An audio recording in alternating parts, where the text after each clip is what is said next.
In the headline,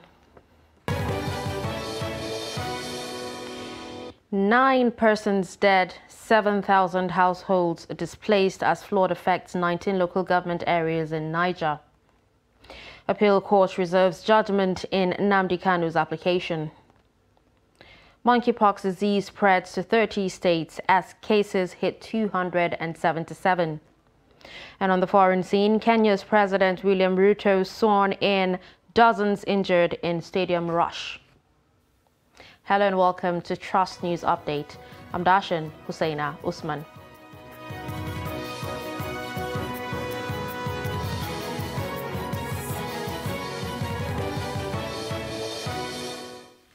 Now the news in detail. Head of Operations Office of the National Emergency Management Agency in Minna, Niger State, Hajia Zainab Saidu, has raised an alarm over the death of 9 persons in the flood disasters that occurred recently in 3 local government areas of Niger State. According to NEMA, 6 persons died in Magama, 2 others in Kwantagora, and 1 person in Rafi local government areas of the state. Hajia Saidu, whose NEMA Operations Office in Minna also covers Kwara State, confirmed the incidents at the weekend in Minna. She stated that about 501 households built on the floodplains were displaced in 7 communities of Kontagora local government area. The NEMA official said several houses whose costs were yet to be ascertained were also destroyed in the process, as properties like clothes, electronics, floor carpets, cooking utensils, ceilings, and stand-in fans, among others, were damaged.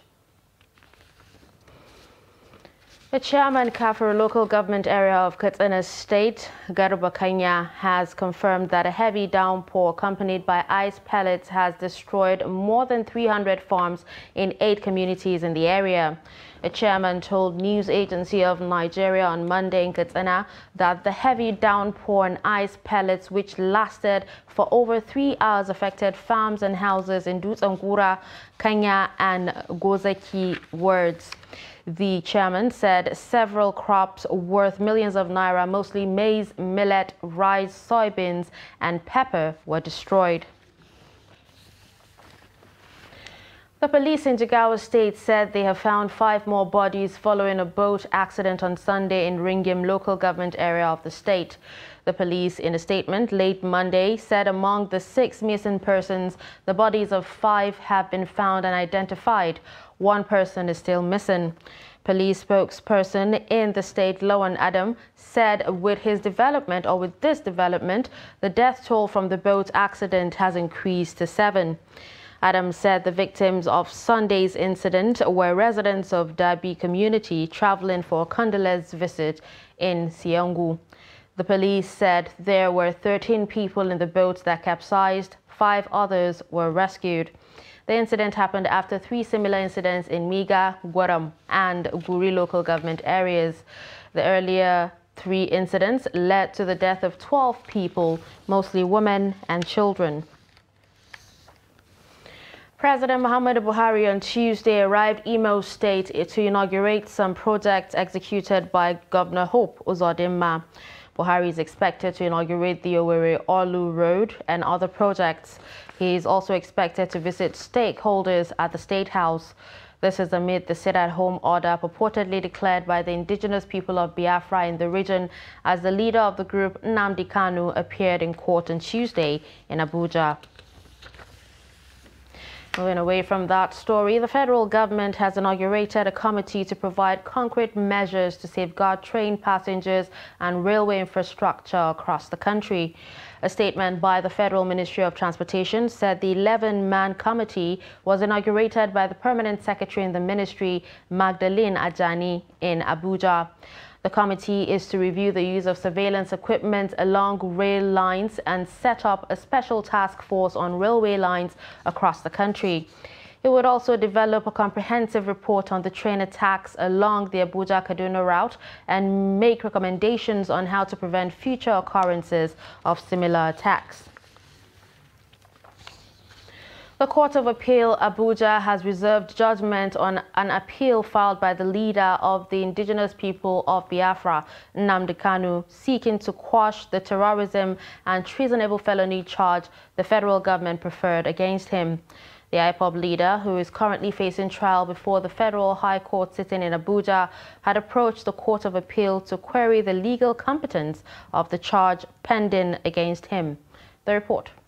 Arguing the appeal claim before a three-man panel led by Justice Hannatu Jummai-Sankey, Ozokamo alleged that his client was forcefully abducted from Kenya and illegally renditioned back to the country. But instead of the lower court striking out the entire 50-count charge and allowing Nnamdi Kanu to go home a free man after the long walk, like Nelson Mandela, long walk to freedom, the lower court retained 7 of the counts. And we are here to say, intermediate court, Court of Appeal, strike out these remaining 7 counts. Because the lower court never calmly looked at the documentary evidence we placed before it. The respondent, the federal government, the DSS, they never responded to the critical issues we raised. Meanwhile, David Caswell, counsel to the federal government, declined interview with journalists, but he urged the court to dismiss the appeal for want of merit. He asserted that the IPOB leader was brought back to the country by due process. After listening to both sides, the panel said it would communicate a date for judgment. The case, however, ended with a drama from the IPOB's leader's supporters outside the court.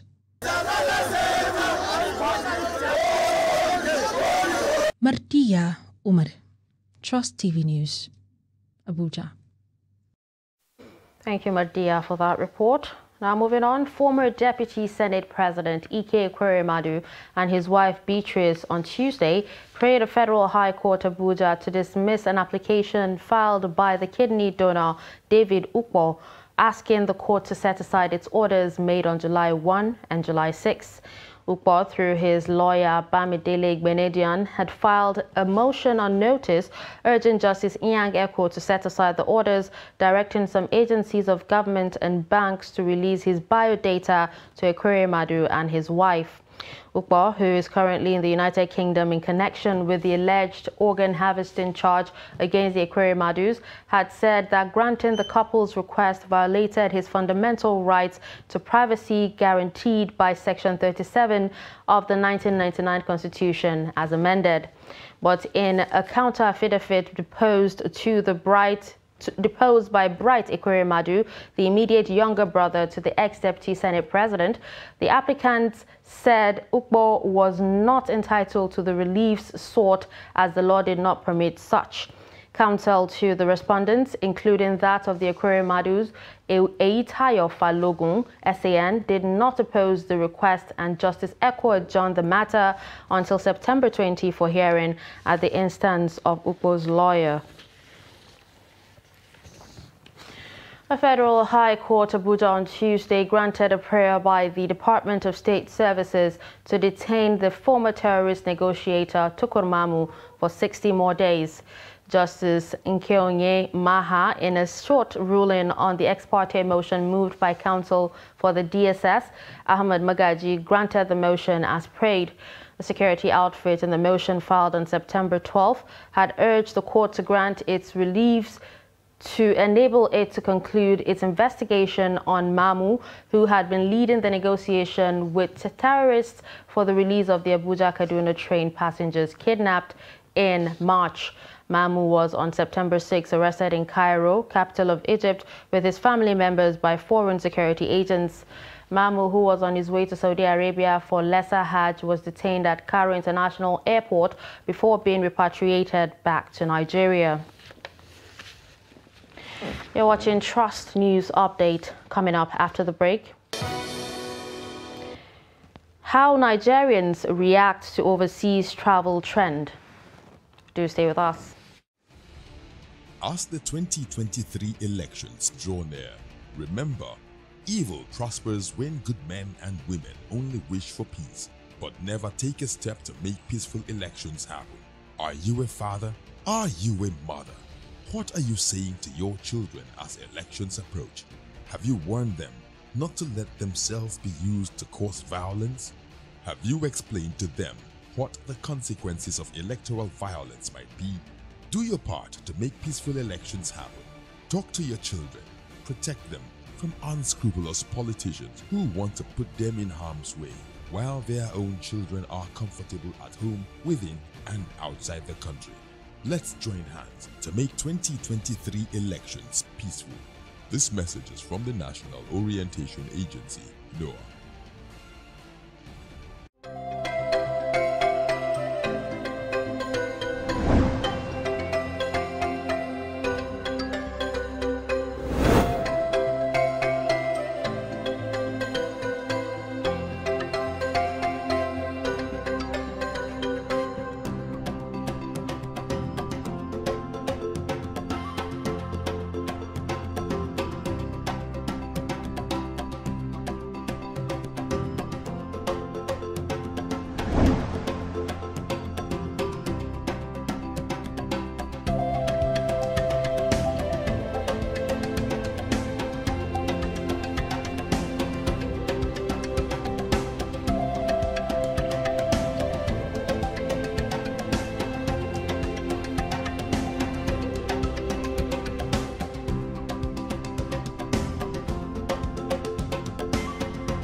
That's great.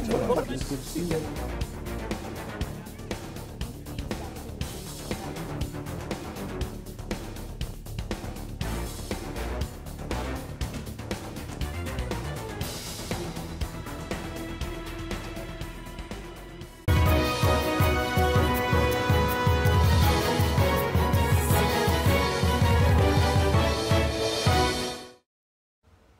Welcome back and thanks for staying with us. Let's take a look at some of our top stories. We told you that 9 persons are dead, 7,000 households displaced as flood affects 19 local government areas in Niger. We also heard that appeal court reserves judgment in Nnamdi Kanu application. Moving on to more stories, Nigerian Immigration Service has intercepted a 13-year-old senior secondary school student in Kebbi State who was being trafficked to Libya by her mother to work as a domestic servant. The underage girl said she was transported in a bus from Ogun State and given the telephone number of a man who will take her to Libya. Hamza Galadi Mazuru has more on the report. The 13-year-old and a JSS2 student was intercepted, according to the controller of customs, at a roadblock in Koko town by the men of the immigration service on her way to Libya. The immigration controller, Rabi Bashirnuhu, while speaking to journalists, explained that the girl, while being interrogated, said her grandmother, who is still in Ogun State, paid for her transportation and gave her a contact number of the person who will ensure her safe arrival in Libya before she boarded the vehicle that conveyed her to Sokoto from Ogun State. The lady before us here is a 13-year-old girl that was involved in human trafficking. The lady with us here was intercepted at a Koko border patrol base on the Friday 9th of September 2022. This lady was intercepted because she was traveling from Ogun to Sokoto without anybody accompanying her. Also speaking to journalists, the 13-year-old JSS2 student confirmed to them that she was on her way to Libya, where she will be provided a job as a domestic servant. How old are you? 13 years old. Then where are you going now? I'm going to Sokoto. Where? Sokoto. To do what? Then I'm going to stay at Sokoto. I'm going to call one number that the person is going to come and pick me. Pick you? Yeah. To go to where? I don't know. I just somewhere. The person like friend, yeah. Street friend. Not my friend though. The person that told my grandmother. The person. We are going to go and do a maid. What? Maid. According to the Kebbi State Command of the Immigration Service, the case has since been referred to NAFTIP for further investigation and eventual prosecution. Hamza Galadi Mazuru reporting for Trust TV News from Birnin Kebbi. Traveling is part of human existence. Reasons for it can range from the need for better work, family, medical treatment, social, or other economic needs. People who love to travel enjoy relaxation, new cultures, foreign food, or incredible landscapes that are different from their normal surroundings.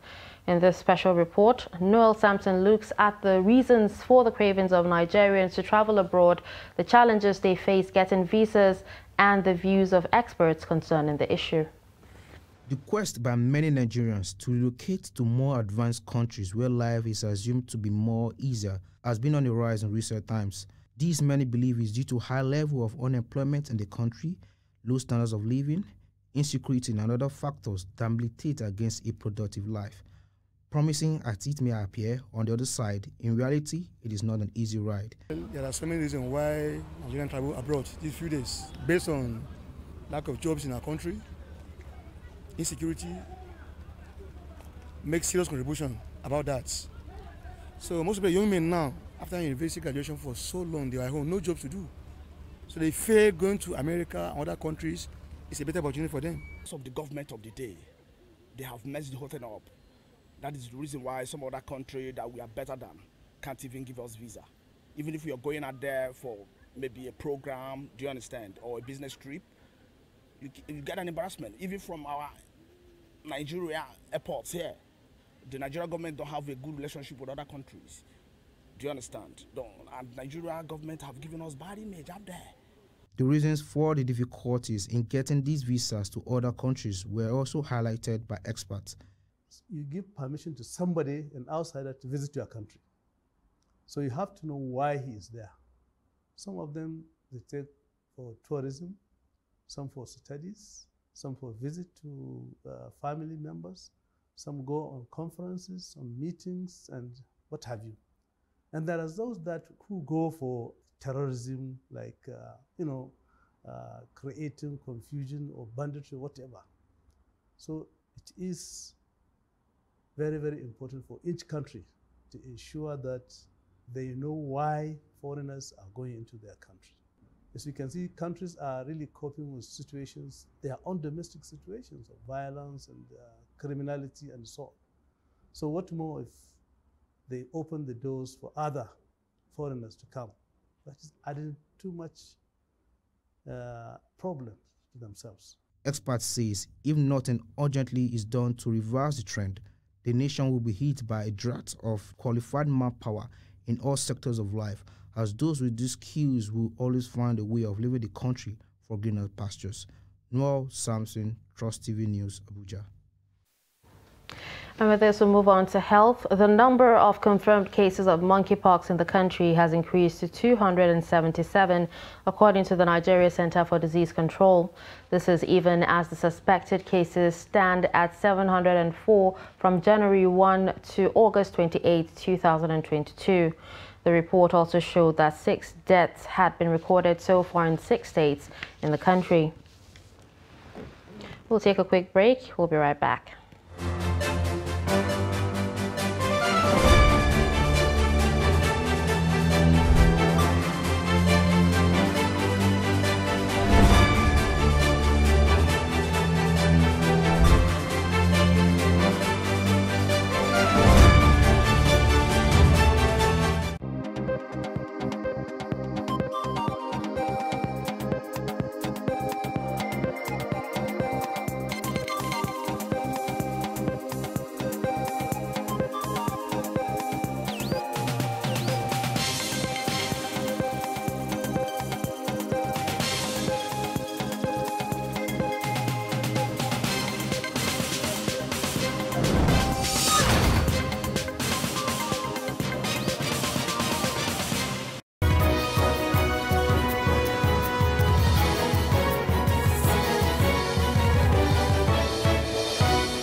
Welcome back and thanks for staying with us. You're still watching Trust News Update.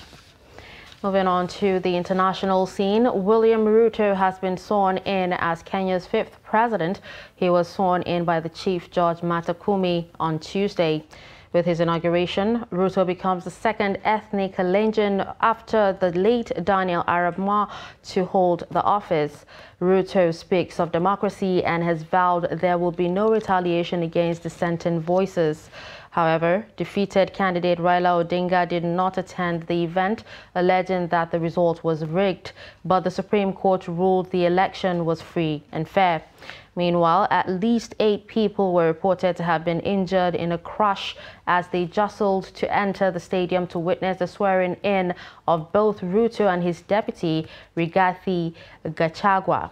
But inside the stadium, the crowd was in high spirits with frequent cheering, waving the Kenyan flag, and pockets of groups proudly wearing yellow, the color synonymous with Ruto's campaign. Still on the foreign scene, King Charles III has arrived in Northern Ireland, leading the mourning for Queen Elizabeth II in the 4 parts of the United Kingdom before his mother's coffin is flown to London in advance of 4 days of lying in state. Charles and Camilla, Queen Consort, were welcomed at the airport on Tuesday by the Lord Lieutenant of Belfast, Dame Fionnuala Mary J. O'Boyle, and Northern Ireland Secretary Chris Heaton Harris. People lined the streets at Hillsborough Castle, the monarch's official residence in Northern Ireland. Charles drove along crowd-lined streets in Hillsborough and then left his car to shake hands with well-wishers to chants of "God Save the King." Moving on to sports, the Nigerian Football Federation Electoral Committee 2022 has cleared 11 persons to contest for the position of NFF president at the federation's elections scheduled for Friday, 30th September in Benin City. Top of the list are current first Vice President Seyi Akinwumi, current second Vice President Shehu Dikko, among others. Due to an invalid nomination, Paul Yusuf of Plateau State as well as Marcellinus Anyanwu of Imo State were eliminated from the race. And finally, Anthony Joshua has accepted WC champion Tyson Fury's terms for an all-British heavyweight fight on 3rd December and is awaiting a response, his management company has said. Joshua, 32, was sent an offer by Team Fury suggesting a 60-40 purse split to the champion and a December fight date. The fight was agreed on Friday, but the announcement was delayed because of the death of the Queen last Thursday. Initial terms have been agreed, but Joshua is yet to sign the contract. In a statement posted on Twitter and shared by Joshua, 258 management said it and Matchroom Boxing can confirm on behalf of Anthony Joshua that they have accepted all terms presented to them by Fury's team for a fight. And with this, we've come to the end of Trust News Update. Don't forget to follow us across all our social media platforms. I'm Darshan Husseina Usman. Thanks for watching.